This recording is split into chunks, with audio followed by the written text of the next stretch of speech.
La Roche-de-Rame est une petite commune française, située dans le département des Hautes-Alpes, en région Provence-Alpes-Côte d'Azur.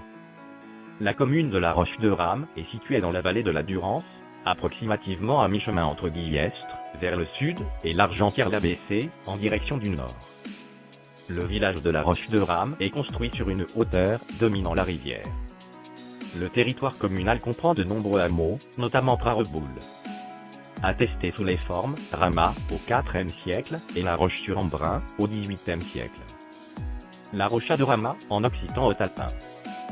Rame, que l'on retrouve sous son appellation latine, et occitane Ramas, est une station romaine, ancien village situé sur la rive droite de la Durance, sur la voie domitienne, et fut détruite au XIVe siècle par les débordements de la Durance.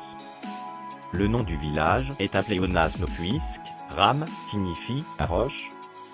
Le virage industriel pris à La Roche-de-Rame, en y introduisant une industrie lourde métallurgique qui a laissé des séquelles. L'aluminerie PEM Cochinay, désaffectée à valoriser des terres rares à partir de minerais qui ont laissé des crassiers contenant divers métaux lourds dont tungstène, molybdène, manganèse, titane, chrome, arsenic, cyanure.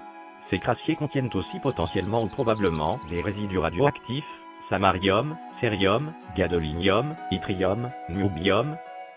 Le site est fréquenté depuis l'Antiquité puisque la station de Ramas est citée dans plusieurs itinéraires. Au IVe siècle dans l'itinéraire de Bordeaux à Jérusalem, elle est localisée aux limites de la frontière des Alpes côtiennes. La station existait encore au XIIe siècle, mais une crue de la Durance l'emporta au XIIIe siècle. Des témoignages archéologiques confirment une présence très ancienne, nécropole gallo-romaine avec urnes, fibules et bracelets. Une partie du territoire de Rame appartenait aux archevêques d'Embrun depuis le milieu du XIIe siècle. En 1321, la juridiction sur le bourg de Rame, villa de Ramas, est partagée entre l'archevêque Bertrand de Deux et les co-seigneurs de Rame. Cet acte précise que le co-seigneur Jean de Rame fait alors construire l'enceinte du bourg. Au milieu du XVe siècle, les archevêques d'Embrun n'ont plus aucune juridiction temporelle à Rame. Le site change de fonction et, entre 1481 et 1503, le seigneur, Fazid de Rame, entreprend des travaux. En plus de l'édification de sa demeure seigneuriale, il refait la porte de l'enceinte.